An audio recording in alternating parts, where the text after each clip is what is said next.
Welcome back to another episode of Cape Ann Today with the Gloucester Times reporters, Ethan Foreman and Stephen Hagan. I said Ethan because Ethan, you're going first today.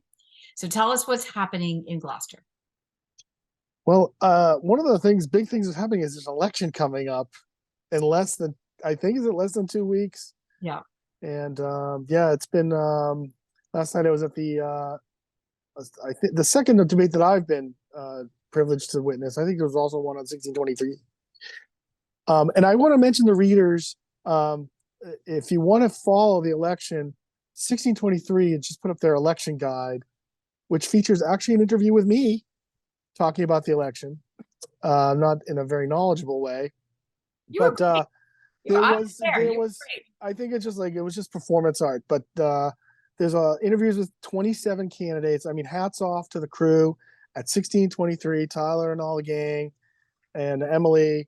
And I think it's a wonderful effort. I'm treading water. Last night I was at the Greater Cape Ann Chamber of Commerce debate with Mayor Greg Verga and former City Health Director Mary Ellen Rose, and it was a little more cordial, I would just say, than the debate that was up in Lanesville that got a little personal. There appeared to be more Verga supporters in the stands and Rose supporters, but again, you can't really tell anything about that. I mean, this is a contest between two basically very similar people, Gloucester natives. So Mary Ellen lived outside of the city for a number of decades, and both I think have Italian Sicilian roots. Mary Ellen comes from a fisherman family. Her father and grandfather fished. I believe that Mayor Verga's grandfather, they go back to Sicilian and Portuguese. So very interesting. Both live in West Gloucester. Right around. So they handled questions about how they would be financial managers and affordable talk about affordable housing and of course the big elephant in the room, the Mass DOT, it's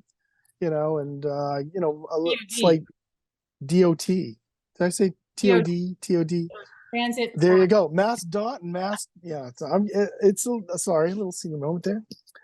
So they're positioned on that is kind of simple. It's Mary Ellen saying basically that she believes that they don't need all these state, we could belt tighten and the penalties for not complying might be losing state grants. And the mayor saying we have to comply and we can't lose those state grants. So that was a little bit of there was something that they sort of agreed on about how to attract young people, keep young people in the city and stuff. So it was a very good debate. It was over 100 people. I'm writing about it now. Great. So you're saying there were over 100 people in the audience. How many were in the Lanesville audience? Just to sort of give us a. Well, I mean, I think there was about 70, and you really can't. So these are about the same. Yeah. And I mean, I'm no slight on the Lanesville Community Center. It's a very small venue. Yeah. Right. Hey, I do want to. With not a lot of parking. Yeah, right. I do want to mention, returning to the 1623 Voters Guide, which you so kindly participated in. I want to mention Bridie O'Connell, who did all the graphics for that, and she worked very hard. So hats off to Emily, Tyler, and Bridie for all that work. Yeah, I mean, I must say that's a great civic service. So let's encourage our viewers to go there and continue to read the Gloucester Daily Times. Yes, exactly. For lots of coverage. And I do have to mention one thing. So there won't be any coverage of the Ward 2 debate. Ward 2 is chambers located in Ward 2. And the reason being was, I guess they just either found out about it last minute. They sent out a joint statement. And so it didn't happen last night. Now, hopefully they can reschedule, because I think Ward 2 is really at the epicenter of a lot of the housing and growth debate in the city. Right. So you're saying it's supposed to run on Wednesday night, and it did not happen? Is that what you're saying? Yeah, after the mayoral debate. Okay. There was supposed to be the Ward 2 debate, and it didn't happen. And they sent out a joint statement saying, we learned about this a little bit late. Okay. Through text messages. And I'm curious to see if there's any what kind of outreach there was from the chamber. We had a story on October 9 outlining all these different forums and debates. Mhm. So this is Thursday. Up in Lanesville, there'll be the last of their debates. The Lanesville Community Center on Vulcan Street. Mhm. Um, the ward counselors, not the ward, the at-large counselors, at large, the 4 at-large, 6 people running, and I believe Tracy O'Neill's throwing her hat into a write-in campaign too. So Oh, it's wait a minute. Tell us what's going on there. that's all I know. Ran All into her last night and I asked her, "Are you doing a write-in?" And she said yes, and I had to talk to her. So it's we'll have a story. Um, we'll have a story on this for probably early next week. Is this for mayor? A write-in for mayor? Yeah, right in for council at large. Counselor at large? Oh my goodness. Yeah, I just ran into her briefly. She said yes. So Interesting. Yeah. hopefully, I'm not committing her to running at large right in, but that's where I'm at. Okay. All right. I just want to clarify the upcoming debates and forums. So tonight, which is October 26th, Thursday night, is the counselor at large at the LCC, right? Correct. Up in Lanesville. Yeah, Lanesville Community Center. And then Monday, the chamber is hosting a debate for the counselors at large and the school committee. Is that right? Well, you're putting me on the spot, but I will Oh, get I'm my sorry. count. I will go. But it's okay. I don't have anything. Yeah, counselor at large. So I guess we see a lot of the at large counselors Well, yeah, in the right. next over the next couple of days. Yeah. So school committee too, and I'm working on doing some profiles on the school committee.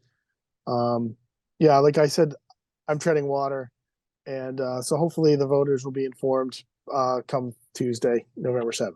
It's a lot.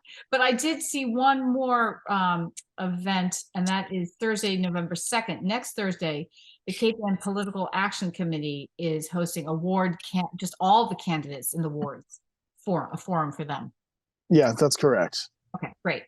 And then people vote the next Tuesday. And yes, and then I'm going on vacation for 2 months. But No, before, I'm just kidding. well, you will be with us on for election night coverage, right? I'll be there. I'll be hanging out in the Kairos. So yeah, whatever I can provide. But yeah, you guys done a great job. We're going to have you on stage and we're going to have you reporting in for us. So, and maybe even after, if you don't have too, your deadline isn't too hot, we can have you make some comments after 8 o'clock. Yeah, that's fine. The deadline will be hot because it'll probably be right for the web, get all Yeah. the results out. Okay. All right. Thank you so much. But do you want to mention the 40B story you wrote today in today's paper? Yeah, and I was a little late in reporting on this story. There was an approval of for affordable and workforce housing project on Maplewood Avenue. It's a 40B. It's a comprehensive permit, which means that the developer gets to sidestep or skirt of various zoning requirements and special permit requirements in return for an affordability component. In this case, 8 units, and they're mostly studio apartments, 27 studio apartments, and three bedroom apartments for families. And they talked with attorney Joel Favaza, who represents the developer. And the idea is that who's a Rockport guy, and interested in bringing housing to downtown in a place where it's extensive business zone. So you're not supposed to have housing, but if you look across the street from McDonald's, there's housing. Gloucester's kind of a hodgepodge. Mm. So yeah, the big concern about this development is the site. I guess was known as the Emerald Forest, swampy, the swampy site. Mm. But they're now looking at doing a study for the storm water drainage plan to try to mitigate that. Mm-hmm. So we'll see how it shakes out. So the project won't break ground at least until the spring or early summer. And but there's been a lot of opposition from Ward 2 Councilor Tracy O'Neill, who is objecting to the Community Preservation Committee setting aside $100,000 for affordable housing for the project, for site work and other work on that project. So Hmm. we'll see how that plays out. So it's stay tuned. Even though it's been approved by the ZBA, the comprehensive permit has been approved. They got their a long time ago project eligibility letter from Mass Housing. There's still some controversy around this. So You know, Ethan, when I read that story, I thought, well, this project is right in the middle of the transit-oriented district, right? It's adjacent to the MBTA. it's multifamily. So I guess all 30 units would count. Yeah, it seems like they should count, right? Yeah, this is a multifamily project. Yeah. Exactly. So it'll be interesting to see what people have to say about that. What I think and I guess what you're thinking about is the city is now undergoing a comprehensive planning initiative, Right. and they're actually urging residents to take what's called a meeting in a box. Mhm. And to do that, you provide feedback for the comprehensive planning initiatives, because in this comprehensive planning initiative, they're trying to get answers to how they could zone the transit oriented development. That's Yeah. going to be part of the discussion. It's not going to be the focus of the CPI because it's all of Gloucester. The master plan's all of Gloucester. Mhm. But if you want answers on how you're going to zone and you want to put your input, Right. I would go to the city's website.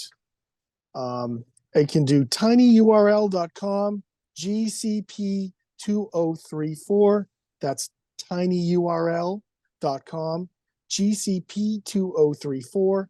And then you'll be able to give your input, hold what they call a meeting in a box, and share suggestions and take a survey. Great. All right. Well, let's get to Stephen before we run out of time. I'm sorry. No, thank you, Ethan. There's so much to be talking about in the city of Gloucester right now. Yeah. But Stephen, you have a story about Rockport's ARPA funds, which I'm always asking you about. Oh, Stephen, I can't hear you. Take two. There you go. Money, Heather. Lots of money for Rockport, and as well as most towns and communities across the country. Part of the ARPA funds, the American Rescue Plan Act. American Rescue Plan Act. Thank you very much. Anyway, it's $2.1 million for Rockport. And the other night at the select board meeting, they considered possible designations for the money. What's on the table or what's being considered, $1 million for water and sewer infrastructure improvements, with the sewage treatment plant failing recently, and also $750,000 for town hall renovation. That would bring improvements to the electrical system, asbestos remediation. They have a lot of asbestos, according to Mitch Vieira, the town administrator. HVAC system installation, windows. They want to include improve the energy efficiency, which is pretty bad. According to Mitch, I was chatting with him, and he said, the heat and the cold in the summer just flies out the windows because the windows are so bad. And that's just one part of the problem. Also, I'll go through the list and be very brief.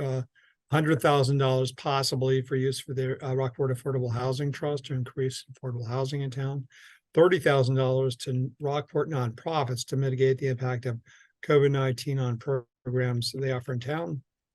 Bear with me just 3 seconds. $25,000 for an engineering cost to address the findings of the MVP grant for climate resiliency at the Long Beach properties.